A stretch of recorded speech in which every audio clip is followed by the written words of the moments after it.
नमस्कार, मी पंजाब डक. आज आहे 25 मार्च 2026 आणि मी या ठिकाणी अंदाज देणार आहे. तर राज्यातल्या सर्व शेतकऱ्याला सांगू इच्छितो की की आज म्हणजे 25 आणि 26च्या दरम्यान राज्यामध्ये फक्त नांदेड जिल्हा, लातूर जिल्हा, धाराशिव जिल्हा, त्याच्यानंतर अक्कलकोट, नलदुर्ग, नलदुर्ग, त्याच्यानंतर अहमदपूर, लातूर, त्याच्यानंतर इकडं कंधार, लोहा, बिलोली, सगरोळी ह्या पट्ट्यामध्ये आज 25 आणि 26 पाऊस पडणार आहे. म्हणजे खूप काही सगळीकडे पडणार नाही, फक्त ह्या 2-3 जिल्ह्यामध्ये 2-4 शहरामध्ये गावामध्ये पाऊस असणार आहे. म्हणून हा अंदाज ह्या 25-26च्या शेतकऱ्यांना लक्षात येतं. पण राज्यात सांगायचं झालं तर आता बऱ्याच शेतकऱ्याचा आणखीन गहू चालू आहे, कांदा काढणी चालू आहे. आता कांदा काढणीच्या वेळेस समजा कांदा काढणी आला आणि पात जर उघडे असेल तर त्याच्या पातीत जर पाणी गेलं तर ते कांदा साठवणुकीमध्ये खराब होतो. म्हणून शेतकऱ्यासाठी, खास करून कांद्यावाल्या शेतकऱ्यासाठी अंदाज देणार आहे. तर आज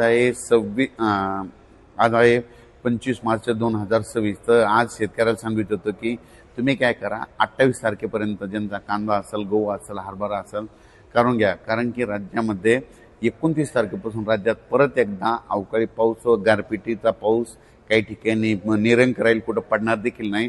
पण राज्यात मात्र 29 पासून ते 1 एप्रिलच्या दरम्यान राज्यात पावसाचं वातावरण आहे. म्हणून हा अंदाज सर्व शेतकऱ्यांनी लक्षात द्यायचा. तर सांगायचं झालं तर 29 तारखेला मग पाऊस कुठं होणार, तर 29 तारखेला सांगू इच्छितो की आपल्या नंदुरबार जिल्ह्यामध्ये, नंदुरबार जिल्हा झालं, साक्री तालुका झालं, धुळे जिल्हा झालं, मालेगाव, त्याच्यानंतर जळगाव जिल्हा, पारोळा, बुलढाणा, अकोला ह्या पट्ट्यामध्ये काय होणार आहे, 29 तारखेला थोडं पाऊस सुरुवात होणार आहे. पण 29 तारखेला संपूर्ण राज्यभर काही पाऊस पडणार नाही. म्हणून हा अंदाज सर्व शेतकऱ्यांनी लक्षात द्यायचा. फक्त 29 तारखेला फक्त उत्तर महाराष्ट्राकडे सुरुवात होईल, ती पण नंदुरबार जिल्हा, धुळे जिल्हा आणि जळगाव जिल्हा त्या पट्ट्यामध्ये थोडा पाऊस येणार आहे. त्याच्यानंतर राज्यामध्ये मग 30 तारखेपासून राज्यातला पाऊस मग वाढत जाणार आहे. मग त्याच्यानंतर तो पाऊस मग संभाजीनगरकडे पडणार आहे, कन्नडकडे पडणार आहे, वैजापूर, गंगापूर, त्याच्यानंतर श्रीरामपूर, शिर्डी, राहता, लोणी, त्याच्यानंतर पैठण म्हणजे अहिल्यानगर जिल्हा ह्या पट्ट्यामध्ये काय होणार आहे, पुणे, अहिल्यानगर, त्याच्यानंतर ह्या पट्ट्यामध्ये काय होणार आहे, 29 पासून ते 1 तारखेच्या दरम्यान परत पाऊस येणार. म्हणून त्या शेतकऱ्यांना गहू असेल, कांदा असेल तर तुम्ही काढणी काढून घ्यावी.